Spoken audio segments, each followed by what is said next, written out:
उद्घाट्य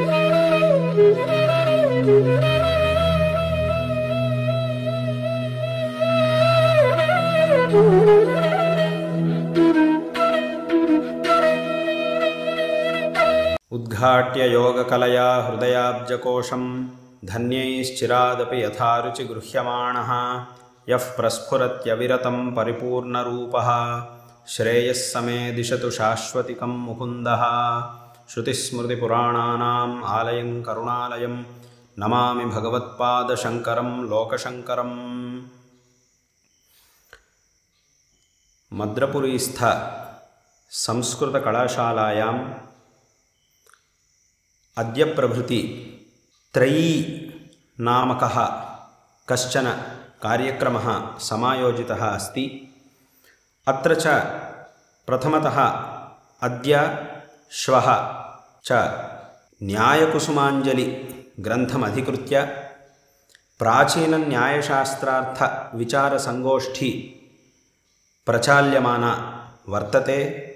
इतीदं महतः प्रमोदस्य स्थानं। तत्र निखिलैरपि नैयायिकविद्वद्भिः विशेषतः पूज्यत्वद्योतनाय आचार्य इति विशेषव्यपदेशेन संकीर्त्यमानाः श्रीमन्तः उदयनाचार्याः बहून् ग्रन्थान् प्राणैषुः। तेषु न्यायकुसुमाञ्जलि ग्रन्थः विशिष्टः ग्रन्थः विराजते। अस्मिंश्च ग्रन्थे बहून् विषयान् प्रतिपादयन्तः श्रीमन्तः उदयनाचार्याः विशेषतः अन्ते पञ्चमस्तबके ईश्वरस्य अस्तित्वम्, ईश्वरे प्रमाणानि च विशेषतः प्रत्यपादयन् एवं रीत्या ईश्वरनिरूपणं कुर्वाणाः ते नास्तिकैः जनमानसारामेषु प्रवर्धितान् नास्तिक्यविषवृक्षान् चिच्छिदुः। विशेषतः पुनः जनमानस आरामेषु आस्तिक्यवृक्षान् प्रवर्धयामासुश्च। ईश्वरनिरूपणं तैः महता प्रबन्धेन कृतमस्ति आचार्यैः। तत्र च तदर्थं बह्व्यः युक्तयः तैः प्रदर्शिताः सन्ति।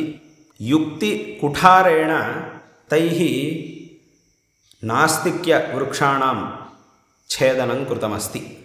तत्र श्रीमदाचार्याणाम् उदयनाचार्याणाम् अयं महान् विशेषः अस्ति। ते अत्यन्तं प्रौढाभिः युक्तिभिः विषयप्रतिपादनमपि कुर्वन्ति, सरसया भाषया च शास्त्रार्थान् शास्त्रीयान् विचारान् उपस्थापयन्ति। तत्र यथा एकं वाक्यं स्मर्यते। पञ्चमस्तबके एव प्रारम्भे एकं वाक्यं तैः लिखितमस्ति। यदा पूर्वपक्षी ईश्वरे प्रमाणम् अस्ति चेदेव अयं सर्वोपि विचारः सम्भवति, ईश्वरे प्रमाणमेव नास्ति खलु इति सः यदा पृच्छति, तदानीं तैः एकं वाक्यम् उक्तमस्ति समाधानरूपेण। न ह्येष स्थाणोरपराधः यदेनम् अन्धो न पश्यति इति एकं वाक्यम् उक्तं। यः अन्धः यदि स्थाणुं न पश्यति तर्हि सः अपराधः स्थाणोः न भवति।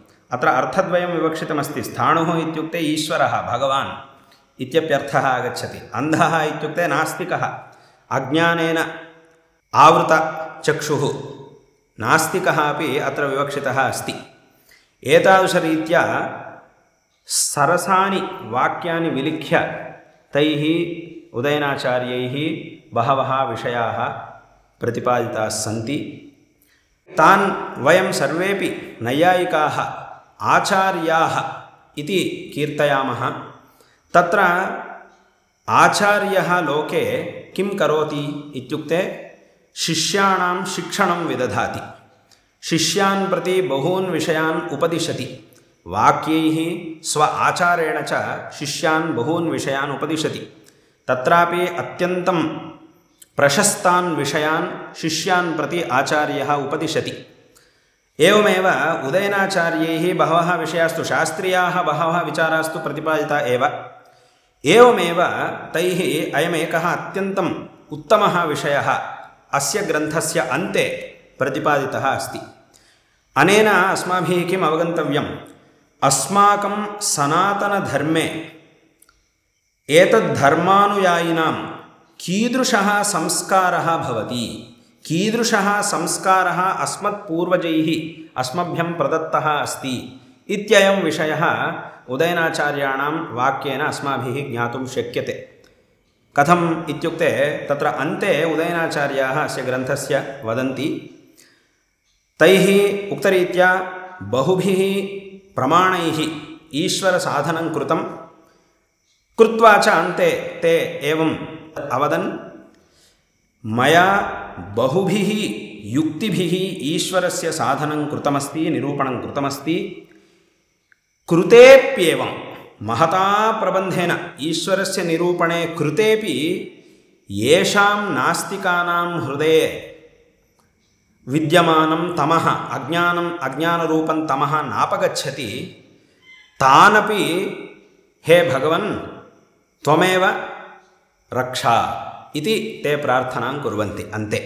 इत्युक्ते इत्येवं श्रुतिनीतिसम्प्लवजलैर्भूयोभिराक्षालिते येषां नास्पदमादधासि हृदये ते शैलसाराशयाः किन्तु प्रस्तुतविप्रतीपविधयोऽप्युच्चैर्भवच्चिन्तकाः काले कारुणिकत्वयैव कृपया ते भावनीयाः नराः इति अन्ते इमं श्लोकम् अलिखन्। अत्र तैः ईश्वरं प्रति का प्रार्थना विधीयमाना वर्तते? ये अत्यन्तं नास्तिकाः सन्ति, बहुभिः युक्तिभिः ईश्वरस्य साधने कृतेपि ये ईश्वरं नाङ्गीकुर्वन्ति, इत्युक्ते तादृशं मौढ्यं येषां भवति तानपि त्वमेव पालय, तेषामपि काले आस्तिक्यबुद्धिं दत्वा त्वमेव तान् परिपालय इति प्रार्थनाम् अकार्षुः। कीदृशम् औदार्यम्! अत्र तैः एवं नोक्तं, ये अत्यन्तं मूढाः सन्ति, नास्तिकाः सन्ति, ते मारणीयाः त्वया अथवा ते हन्यन्तां, ते नश्यन्तु इति वा नोक्तं तैः। तेपि भगवत्कृपया आस्तिक्यबुद्धिं सम्प्राप्य कृतार्थाः भवन्तु, तानपि त्वं परिपालय इति, तानपि रक्षा इति ईश्वरं प्रति प्रार्थितवन्तः उदयनाचार्याः। अनेन किं प्रतीयते इत्युक्ते अस्मत्पूर्वजाः कीदृशं संस्कारम् अस्मभ्यं प्रायच्छन् इत्ययं विषयः अस्माभिः ज्ञातुं शक्यते। इयमेव सनातनधर्मस्य संस्कृतिः। कथं वर्तितव्यं, कथं चिन्तनीयम् इत्यादयः विषयाः पूर्वजैः उपदिष्टाः सन्ति। अत एव अस्माभिरुच्यते ग्रन्थारम्भे मङ्गलाचरणं कुर्वन्ति ग्रन्थकाराः, तञ्च मङ्गलरूपेण मङ्गलाचरणरूपेण श्लोकरचनां कुर्वन्ति, तस्य च श्लोकस्य ग्रन्थे उपनिबन्धनमपि कुर्वन्ति। इदं कुतः इत्युक्ते तत्र लिख्यते ग्रन्थेषु शिष्यशिक्षार्थं, ग्रन्थस्य निर्विघ्नपरिसमाप्त्यर्थं कृतं मङ्गलं शिष्यशिक्षायै ग्रन्थतो निबध्नाति इति व्याख्यानेषु लिख्यते। इत्युक्ते अस्माभिरपि अयं विषयो ज्ञातव्यः। यत्किञ्चिदपि कार्यं क्रियते ततः प्राक् मङ्गलानुष्ठानं कर्तव्यम् इत्ययं विषयः ज्ञातव्यः, शिष्याः अमुं विषयं जानीयुः इत्यभिप्रायेण ग्रन्थकारैः तथा लिख्यते। एवं रीत्या ग्रन्थेषु ग्रन्थकाराः शास्त्रीयानपि विचारान् प्रतिपादयन्ति, एवमेव ईदृशान् विचारानपि प्रतिपादयन्ति। अतः एतादृशं वैशिष्ट्यं तेषु वर्तते, अस्मिन् ग्रन्थे च वर्तते। अत एव ते आचार्यशब्देन व्यपदिश्यन्ते। अतः ईदृशं वैशिष्ट्यम् अस्य ग्रन्थस्य वर्तते।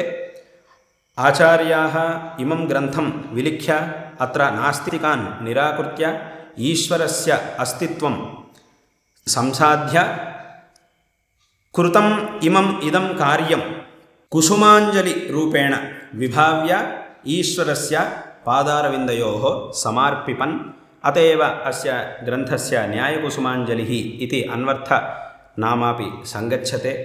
एतादृशग्रन्थमधिकृत्य अधुना अद्य अस्मिन् दिने एवं श्वः च दिनद्वयं यावत् विशेषतः शास्त्रार्थविचारः समायोजितः अस्तीति महतः प्रमोदस्य स्थानम्। अत्र च बहवः विद्वांसः समवेताः भूत्वा तत्रापि तरुणविद्वांसः अत्र समवेताः भूत्वा स्वस्वविचारान् उपस्थापयन्ति इतीदं महतः प्रमोदस्य स्थानम्। अस्मिन् सन्दर्भे श्री शारदा चन्द्रमौळीश्वरयोः अस्मद्गुरुचरणानां सकलशास्त्रनदीष्णानां दक्षिणाम्नाय शृङ्गेरी शारदा पीठाधीश्वराणां श्री श्री भारतीतीर्थमहास्वामिनां च परमानुग्रहेण सोऽयं कार्यक्रमः निर्विघ्नं सम्पद्यताम्। अत्र समवेताः समेपि विद्वांसः, अत्र कृतसाह्याः समेपि शास्त्रानुरागिणः, वदान्याः आस्तिकजनाश्च भूयांसि श्रेयांसि प्राप्नुवन्तु इति अस्मिन् सन्दर्भे वयम् आशास्महे।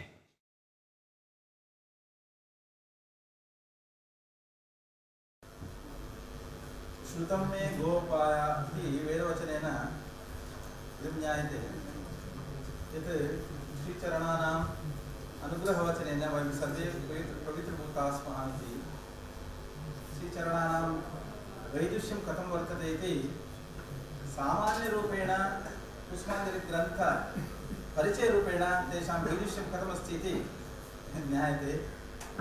अतः श्रीचरणानां सविधे कोटि नमस्कारं समर्पयामि। इदानीं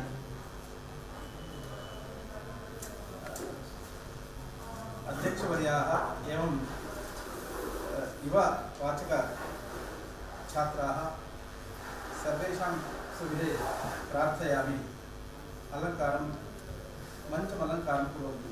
प्रथमतः इदानीम् आगतानाम् अतिथिवर्याणां सर्वेषां स्वागतीकरणार्थं प्राचार्यान् प्रार्थयामि। श्रीगुरुभ्यो नमः। अज्ञानतिमिरान्धस्य ज्ञानाञ्जनशलाकया चक्षुरुन्मीलितं येन तस्मै श्रीगुरवे नमः।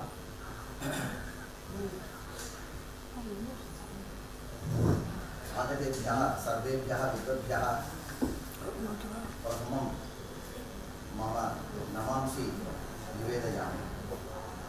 अस्माकं मद्रपुरी संस्कृत महाविद्यालयोऽयं सुप्रसिद्धः। तत्र अस्माकं मूलभूत ट्रस्ट्रूपेण विद्यते Shri V Krishnaswami Iyer Sanskrit education society इति। तद्वारा संस्थापितः अयं महाविद्यालयः आदर्श संस्कृत महाविद्यालयरूपेण सप्तत्यधिक तत्र 90 वर्षादारभ्य आदर्श संस्कृत महाविद्यालयरूपेण परिणतः। तादृश महाविद्यालये 6 विभागाः सन्ति। तत्र न्यायविभागः नवीनः। न्यायविभागस्य कृते वित्तसाहाय्यम् आदर्श संस्कृत महाविद्यालय स्कीम द्वारा न कृतं। साहाय्यं न कृतम् इति कारणात् प्रप्रथमं कृष्णस्वामी महोदयैः तस्य विभागस्य आरम्भार्थं धनसाहाय्यं कल्पितं कृतं। ततः परं तावत् किञ्चित् कालपर्यन्तम् आदर्श स्कीम द्वारा वित्तसाहाय्यं प्राप्तं केनापि प्रकारेण पुनः स्थगितम्। अतः प्रायः 3-4 वर्षेभ्यः प्राक् अस्माकम् इदानीं जस्टिस् रामनाथन् महोदयाः इति अत्र आगताः सन्ति। तैः न्यायाचार्य इति एकं कल्पितं। किमर्थम् एतद् वदामि इत्युक्ते इदानीं शृङ्गेरीतः आगताः अस्माकं विद्वांसः नागराजभट्टमहोदयाः कृतवन्तः न्यायाचारमाध्यमेन किं कार्यं क्रियते इति कृतवन्तः। तत्र तस्य विभागस्य चालनार्थं तद् धनं न्यायाचार्य इति नाम्ना श्री भारतीतीर्थमहास्वामिगळु न्यायाचार्य इति नाम्ना यत् धनं प्राप्यते तद्वारा एव सः विभागः प्रायः 3-4 वर्षेभ्यः प्रचाल्यते। परन्तु तदनन्तरम् अस्मिन् संवत्सरे अथवा गतसंवत्सरस्य अन्तिमपर्यायादारभ्य अस्माकं वर्खेडी महोदयानाम् अनुग्रहविशेषात् तस्य विभागस्य कृतेपि धनसाहाय्यं प्राप्तम्। एवञ्च भारतीतीर्थमहास्वामिगळ न्यायाचार्यद्वारा एव अत्र न्यायविभागः प्रचाल्यते। किञ्च एतत् अधिकतया यदि कश्चन कार्यक्रमः निर्वर्तनीयः तर्हि तेनालीपरीक्षार्थं छात्राणां सज्जीकरणं कर्तव्यम् इति तदपि उद्देश्यत्वेन विद्यते इति तद् प्रथमम् अहं निवेदयामि। इदानीम् अस्मिन् संवत्सरे न्यायविभागस्य चालनार्थं संस्थानद्वारा CSU द्वारा धनसाहाय्यम् आगतमिति कृत्वा तत्र यत् धनम् अवशिष्टं विद्यते तस्य केनापि प्रकारेण सदुपयोगः कर्तव्यः इति आलोचना कृता। तदानीम् अस्माकं सेक्रेटरी महोदयाः श्रीकान्तमहोदयाः आगताः। तेषाम् अनुमत्या तद्वत् जस्टिस् रामनाथन् महोदयानाम् अनुमत्या ते एव अस्य आसनस्य पीठस्य तत्र स्थापकाः सन्ति। अतः तेषां च अनुमत्या एवं रीत्या न्यायसभा एका प्रवर्तयितुं शक्या वा अवशिष्टधनेन इति अस्माभिः आलोचना कृता। इदानीं न्यायविभागस्य अध्यापकौ द्वौ स्तः अस्माकं तत्र PP श्रीधर उपाध्याय महोदयाः तद्वत् वासुदेवन महोदयाः इति द्वाभ्यां साकम् आलोचना कृता। तत्र अस्माभिः आरम्भग्रन्थानां विषये सदः प्रवर्तनीयम् इति अस्माभिः चिन्तितं। तथापि एताभ्यां किमुक्तम्, एताभ्याम् अस्माकं मणिद्राविडशास्त्रिवर्यैः साकम् आलोचना कृता। तद्वत् महेश्वर नम्बूदिरि महोदयैः साकम् आलोचना कृता। तदनन्तरम् एताभ्यां किं निवेदितं, न्यायकुसुमादिग्रन्थः अतीव प्रौढः विद्यते। प्रायः तस्य विषये एतादृशसभा न प्रवर्तिता। अतः सम्पूर्णस्य तस्य ग्रन्थस्य यदा वा चर्वणं भवति तथा सभा प्रवर्तनीया इति तेषाम् आशा प्रकटीकृता। अस्माभिः एतेषां निकटेपि निवेदितं, तैः अङ्गीकृतं। तत्र धनं तावत् किञ्चित् परिमितम् आसीत् इति कृत्वा समीपे ये विद्वांसः यदि तत्र सुदूरात् ये विदुषाम् आह्वानं भवति तेषां विषये सम्भावनादिकं कर्तुम् अस्माभिः शक्यते वा इति संशयः आगतः। तदानीम् अस्माकम् उपाध्यायः तद्वत् वासुदेवः उभाभ्यां किमुक्तम्, एते सर्वेपि विद्वांसः धनार्थं न आगच्छेयुः, अपि तु तस्य विषयस्य कर्मणार्थम् एव एते सश्रद्धम् आगच्छेयुः इति उक्तवन्तः। अत एव विदुषां चयनमपि, यतः ये न्यायविद्वांसः इति वयं सर्वेपि न जानीमः, अतः तत्र एते विद्वांसः तावत् आह्वातव्याः। एते कथमपि न चिन्तयुः, अन्यथा न चिन्तयेयुः इत्येतत् सर्वं ताभ्याम् उक्तम्। अत एव प्रथमं विदुषां चयनमपि ताभ्यामेव कृतम् इति प्रथमम् अहं निवेदये। यतः केषाञ्चित् विदुषाम् अनाह्वानम् इति तद् प्रयुक्तक्लेशः स्यात्। इदानीमेव सम्भावना अवगता। अतः तदर्थम् अहं क्षमां याचे। अन्ते तावत् विदुषां परिवर्तनमपि केचन न आगच्छेयुः इति कृत्वा एतत् सर्वं तयोः वशे विद्यते इति निवेद्य आगतानां सर्वेषामपि विदुषां किञ्च अस्य विभागः प्रस्तुतिः कथं कर्तव्या इत्यपि ताभ्यामेव सङ्कल्पितं। तत्र अस्य विभागस्य 13 प्रथमं तावत् 12 विभागः भवतु। यथा वा अस्माकं शृङ्गेरी श्रीचरणैः उक्तं तत्र तरुणविद्वांसः इति निर्दिष्टं, तद्वत् तरुणविद्वद्भिः 12 विद्वद्भिः तावत् सम्पूर्णग्रन्थस्य विभागं कृत्वा तद्विषये तैः वाक्यार्थप्रस्तावः क्रियताम् इति। तदनन्तरं ये प्रौढाः विद्वांसः सन्ति 8 तैः विद्वद्भिः तावत् तस्य मध्ये क्रास् एक्सामिन् इति परीक्षणं तत्सर्वं भवतु इत्येवं रीत्या कल्पयामः इति कल्पितं। तद्वदेव इदानीं प्रस्तुतं विद्यते। ईश्वरस्य कृपया अयं कार्यक्रमः आरब्धः। विशिष्य शृङ्गेरी श्रीचरणानाम् अनुग्रहभाषणेन तत्र सर्वोपि विषयाः सङ्गृहीताः। तदनन्तरं किं दशमतालिकायाम् अस्माकम् अन्यः कश्चन कार्यक्रमः स्वतः आगतः, गीताकार्यक्रमः, स्पर्धाकार्यक्रमः इति। तत्र स्पर्धा इति एकः, तदनन्तरं सम्पूर्णभगवद्गीतायाः जपयज्ञः इति पारायणम्, एकैकस्य अध्यायस्य पारायण अनन्तरं तावत् अध्यायसारकथनम् इति तादृशरीत्या 9 5 इति दशमतालिकायाम् एकः कार्यक्रमद्वयं स्पर्धा एवं तदनन्तरं 11 आरभ्य 15 अन्यः विशिष्टः कश्चन कार्यक्रमः तत्तावत् CSU द्वारा धनसाहाय्यं कृतं विद्यते। द्वितीयस्य कार्यस्य क्रमस्य कृते अस्मिन् संवत्सरे अस्माकम् अड्वकेट् नामनवोक्तमी केचन आगताः सन्ति, तैः सह इयं कृतं विद्यते। 11 आरभ्य 15 CSU द्वारा वित्तसाहाय्यं तत्र सम्पूर्णभगवद्गीतायाः मतत्रयार्थविवेचनम् इति वस्तु निक्षिप्तं विद्यते। एकस्यामेव वेदिकायां मतत्रयविद्वांसः भवेयुः। प्रथमं तावत् अद्वैतविद्वान् प्रथमं प्रथमाध्याये स्वकीय अद्वैतशास्त्ररीत्या विषयान् तत्र प्रस्तौति। तदनन्तरं द्वितीयः विशिष्टाद्वैती, तदनन्तरं तृतीयः द्वैती इति एवं क्रमेण 18 अध्यायानामपि मतत्रयरीत्या सारार्थप्रस्तुतिः। सा च प्रस्तुतिः द्रविडभाषया वा भवितुमर्हति अथवा संस्कृतेन अथवा कयापि भाषया भवितुमर्हति इति तादृशकार्यक्रमत्रयम् अस्माभिः निश्चितं। सर्वस्याः अपि कृते एकः उपोद्घातकार्यक्रमः स्यात् इति त्रयी इति सामान्यनाम निक्षिप्तं, परन्तु तत्र श्रीचरणैः स्वयं तेषां वाचि एव त्रयी इति नाम शब्दः आगतः इति तदेव तेषां भाषणमेव अनुग्रह उपक्रमभाषणत्वेन स्वीकृत्य इदानीं सर्वेषामपि विदुषामत्र आगतानां स्वागतम् अहम् उदीर्य किञ्चिदिव अत्र यद् वक्तव्यं विद्यते तत्सर्वम् अहं किञ्चिदिव पद्यरूपेण प्रस्तोतुमिच्छामि।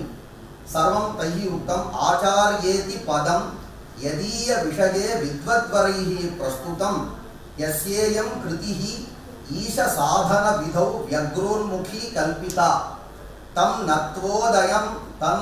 नत्वोदयनेनम् उदयन इनम् उदयनसूर्यः इति तं नत्वोदयनेनमत्र सदसि न्यायार्थपुष्पाञ्जलिः वाक्यार्थस्तुतिमोदनाय विदुषां वाग्वैभवायोदियात्।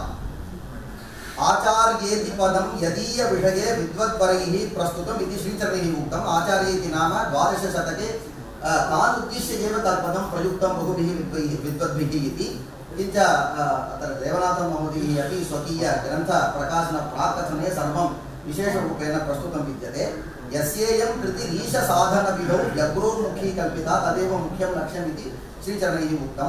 तं नत्वा उदयनसूर्यम् अत्र सदसि न्यायार्थपुष्पाञ्जलिः वाक्यार्थस्तुतिमोदनाय विदुषां वाग्वैभवाय उदीयात्। प्रथमं विषयनिर्देशः, तदनन्तरं स्वागतीकरणं। हे विद्वन्मणिमण्डल प्रणतिसत्पुष्पाञ्जलिं च्यावयन् मद्रास् संस्कृतशिक्षणालये असौ सुस्वागतं वक्तिवः। अस्मन्न्यायविभागतः कलितसङ्गोष्ठ्याम् अमुष्यां मुदा भागीभूय सुमाञ्जलेः नयमयात् तन्वन्तु गन्धं दिशि।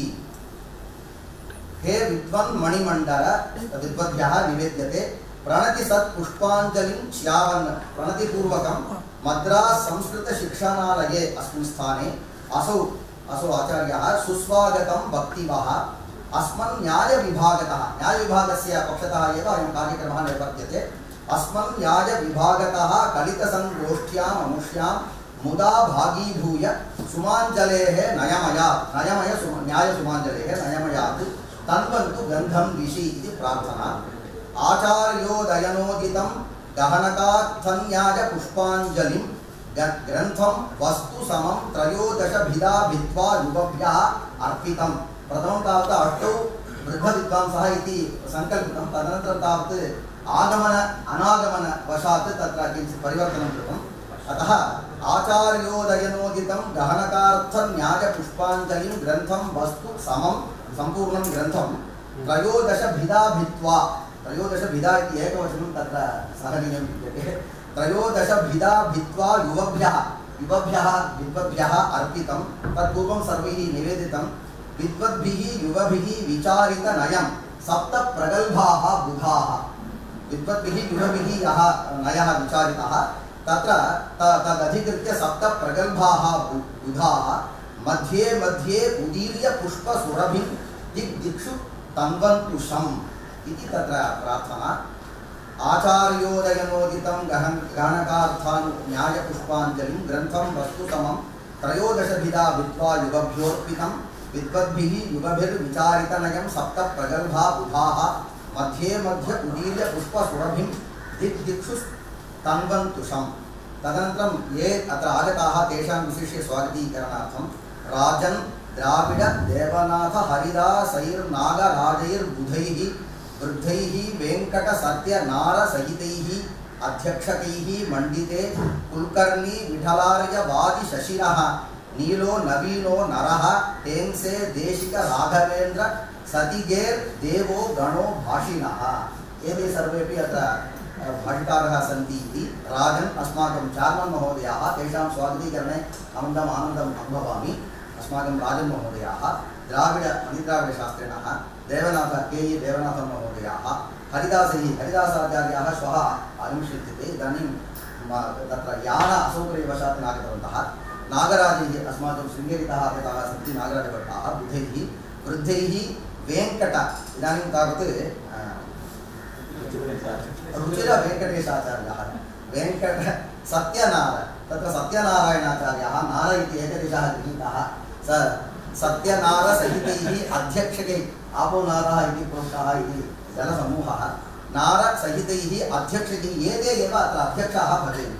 सभार्थम् एतम् अहं विषयं वदामि। मण्डिते कुलकर्णी तत्र वेङ्कटेशकुलकर्णी महोदयाः आगताः कुलकर्णी। तदनन्तरं विठलार्य तत्र विजयविठलाचार्याः आगताः विठलार्य वादी तत्र वादिसिंहाचार्याः आगताः वादी शशिनः तत्र शशिनः इति शशिधर महोदयाः आगताः तेषां कृते नीलो नवीनो नरः तत्र श्रुतकीर्ति नीलमङ्गलमहोदयाः नीलो नवीनो अस्माकं नवीन महोदयाः नरः इति तत्र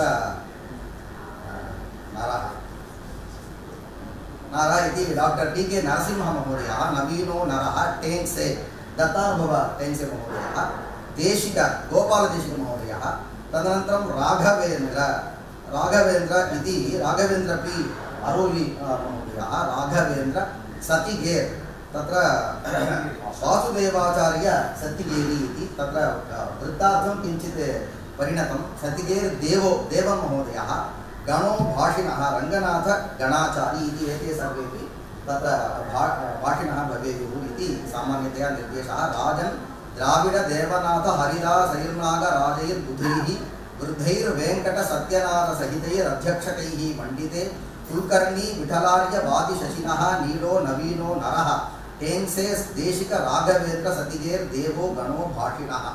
न्यायशास्त्र पीठवीर सुब्बयार्य सामिनोः इति वस्तुतः अत्र धनं तावत् किञ्चित् न्यूनम् इति कृत्वा तैः वीरसुब्बय्या स्वामिगळ ट्रस्ट् इति तद्वारा अतीव धनसाहाय्यं त्रयाणां कार्यक्रमाणां कृते कल्पितं विद्यते। न्यायशास्त्र पीठवीर सुब्बयार्य सामिनोः इति स्वामिशब्दः सामि इति परिवर्तितं स्वामिनोः रामनाथ नीतिपालकस्य चार्थः आश्रितः तत्र रामनाथ जस्टिस् रामनाथन् महोदयः तैः स्वकीयधनमपि दत्तं विद्यते। रामनाथ नीतिपालकस्य चार्थः आश्रितः कृष्णस्वामी वित्तमूल संस्कृतालयोजिता कृष्णस्वामी संस्कृत एजुकेशन ट्रस्ट इति मूलभूत संस्थायाः नाम विद्यते।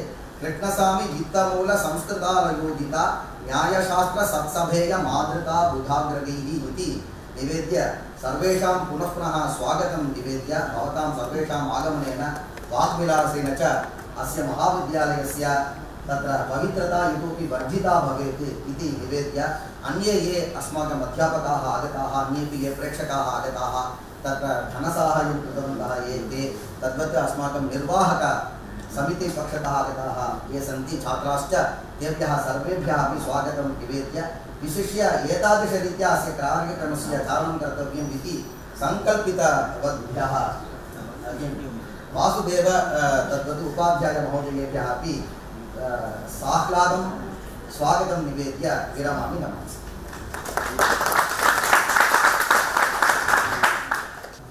प्राचार्याः वैयाकरणिकाः एतेषां शब्दानुशासनेन प्रौढवादेन च आगतानाम् अतिथवर्याणां सर्वेषां स्वागतं कृतवन्तः तेषां धन्यवादं समर्पयामि। इदानीम् आगतानाम् अतिथवर्याणां सर्वेषां सम्मानं रामनाथन महोदय प्राप्ते प्रथमतः देवनाथन महोदय देवनाथन महोदयः परिचितवान् सर्वेषां तेषां परिचयः स्पष्टेव समयः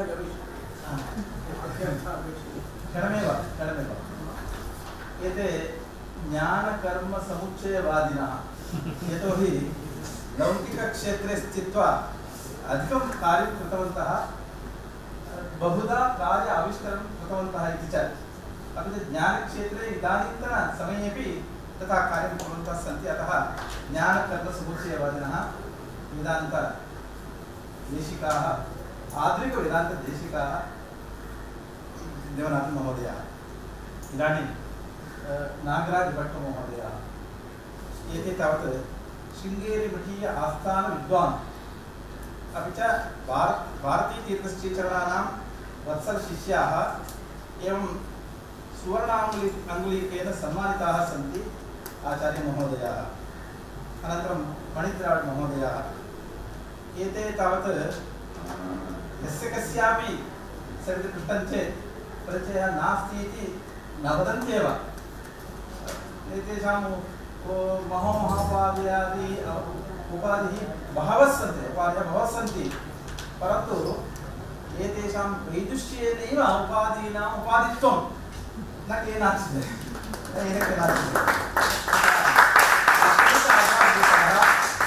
शास्त्रिक मनोहारी सहृदयानां हृदय मनोहारी च एते शास्त्रिणः अपि च राजन् महोदयाः चेर्मन् महोदयाः एते तावत् कलाशालीय चेर्मन् महोदयाः साहित्ये न्याये वेदान्ते च कृतभूरिश्वरिश्रमाः सहृदयवरेण्याः राजन् महोदयाः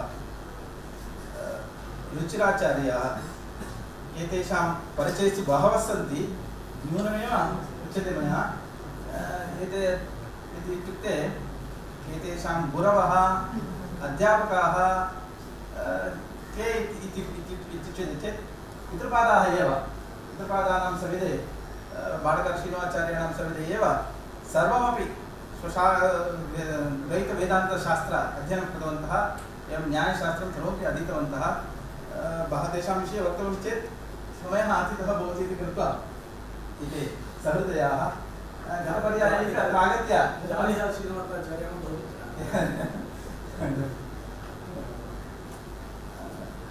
गतपर्याये अत्र आगत्य विचारगोष्ठीं प्रवर्तितवन्तः इति कृत्वा तेषां अनन्तरं सत्यनारायण महोदयाः एते पूर्णप्रज्ञविद्यापीठस्य प्रांशुपालाः अपि च विश्वेशतीर्थस्वामिपादानां परमशिष्याः याज्ञिककर्म निष्णातारः अपि च धर्मशास्त्रज्ञाः एते न केवलं एतावत् न्यायवेदान्तशास्त्रेषु निपुणाः कृतभूरिश्रमाः सत्यनारायण महोदयाः इदानीं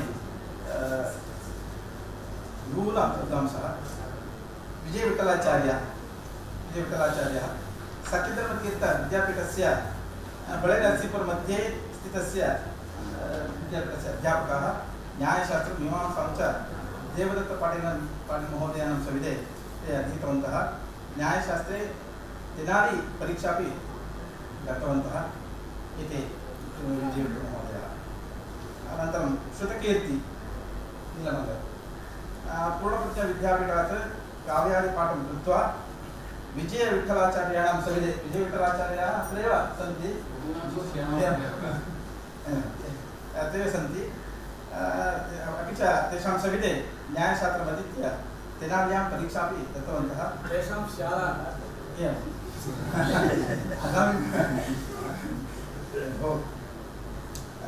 वेङ्कटेशकुलकर्णी एते हरिदासभट्ट महोदयानां सविधे न्यायशास्त्रम् अधीतवन्तः अपि च देवदत्तपाटिलानां सविधे मीमांसाशास्त्रं सर्वमपि अधीतवन्तः कुलकर्णी महोदयाः अपि च विश्वेशतीर्थस्वामिपादानां काव्यग्रन्थं निर्माणं कृत्वा लोकार्पणं कृतवन्तः तथा तेषां वैदुष्यं अवधानिनः सर्वेषां सविधे वक्तव्यं चेत् बहु अस्ति न्यूनमेव कृत्वा उच्यते इति आर् नवीन् महाभागः एते तावत् चन्द्रशेखरेन्द्र सरस्वती विश्वमहाविद्यालये आचार्याः अपि च एतेषां गुरवः नवीनहोळ्ळमहोदयाः तेषां सविधे न्यायशास्त्रम् अधीत्य दिनाद्यां परीक्षामपि दत्तवन्तः शिष्यान् पाठयन्ति इदानीं नवीनमहोदयः दत्तानुभवटेन्से एते तावत् राजेश्वर देशमुख तेषां सविधे न्यायशास्त्रम् अधीत्य देवदत्तपाटिल तेषां सविधे मीमांसाशास्त्रमपि अधीत्य इदानीं मणिन्द्राड् महोदयानां सविधे वेदान्तशास्त्रम् अध्ययनं कृतवन्तः मेधागुरुकुले न्यायशास्त्रम् अध्यापयन्तः सन्ति दत्तानुभवतेजस्य अनन्तरं राघवेन्द्र अरोटि एतेषां गुरवः नवीनहोळ्ळमहोदयाः तेषां सविधे न्यायशास्त्रम् अध्ययनं कृत्वा मणिन्द्राड् महोदयानां सविधे वेदान्त अध्ययनमपि कृतवन्तः शृङ्गेरी राजीव गान्धी परिसरे अध्यापकाः सन्ति राघवेन्द्र अरोटि महोदयः अनन्तरं गोपाल देशिक इयं देवन् एतेषां गुरवः OS रामलाल शर्माणः एवं KE देवनाथन् महोदयः गुरवः सन्ति न्यायशास्त्रे अध्ययनं कृत्वा तेनालीपरीक्षायाम् उत्तीर्णाः एते अनन्तरं न्यायविभागे अध्यापकाः सन्ति गवर्नमेंट संस्कृत कॉलेज त्रिवेण्ड्रम तत्र शृङ्गेरी वाक्यार्थसभायां वाक्यार्थमपि प्रस्तुतवन्ति अनन्तरं वासुदेवस्तगिरि एते तावत् पितृपादानां सविधे एव यथा रुचिराचार्याः पितृपादानां सविधे अध्ययनं कृतवन्तः तदेव एते अपि पितृपादानां सविधे अध्ययनं कृतवन्तः अपि च सत्यार्थतीर्थस्वामिपादानां उत्तरादिमठाधीशानां परमशिष्याः तेषां सविधे अध्ययनं कृतवन्तः अनन्तरं वादिसिंहः मन्त्रालय विद्यापीठस्य छात्रः वादिनासिंहो वा वादिभिः सिंहो वा वादिसिंहो वा निशागतस्य वादिसिंहः इत्येव तदेव अनन्तरं शशिधर इति शशिधरोपि परमपूज्य सुखदेवतीर्थस्वामिपादानां तेषां सविधे न्यायसिद्धान्तम् अध्ययनं कृत्वा तत्र गुरुकुले अध्यापकरूपेण ते कार्यं कुर्वन्तः सन्ति इति सर्वेषाम् अवगमनम् इति शशिधर श्रुतिके मसरालिया द्वावपि वादिसिंहः एवं श्रुतिके मध्ये शशिधर नास्ति वादिसिंहः एवं शशिधरः उभयोपि तत्रत्य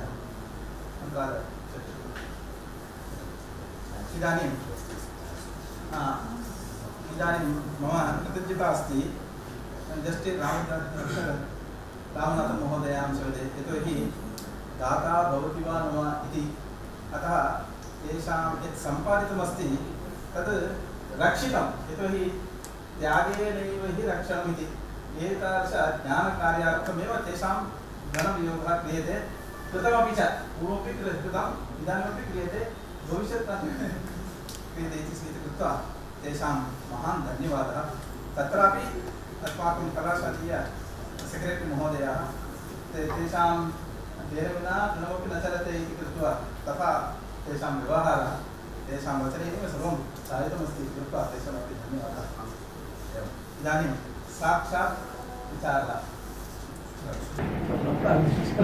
तथैव तथा उत्तरं दद्यात् येन उत्तरेण उपरि प्रश्नः पूर्वं सामग्री अस्ति इति कृत्वा अग्रे उत्पत्ति न किमपि कार्यकारणभावः इति शब्दं त्यक्त्वा अन्यविधः किञ्चित् पदार्थः तेन अङ्गीकर्तव्यः एव आवश्यकम् अन्यथा तस्य प्रक्रिया एव नोपपादितुं शक्यते इति तद् बुद्ध्वा निधाय पौर्वापर्यञ्च भेदाधिष्ठानम् इति कृत्वा तद् विना न भवति इति स्वस्मात् स्वस्य भवनम् इति वक्तुं न शक्यते इति आपादनं तस्मात् भवनविषये कोऽपि न अनुपाख्यत्वेन पक्षेपि सदा जनत्वापत्तिः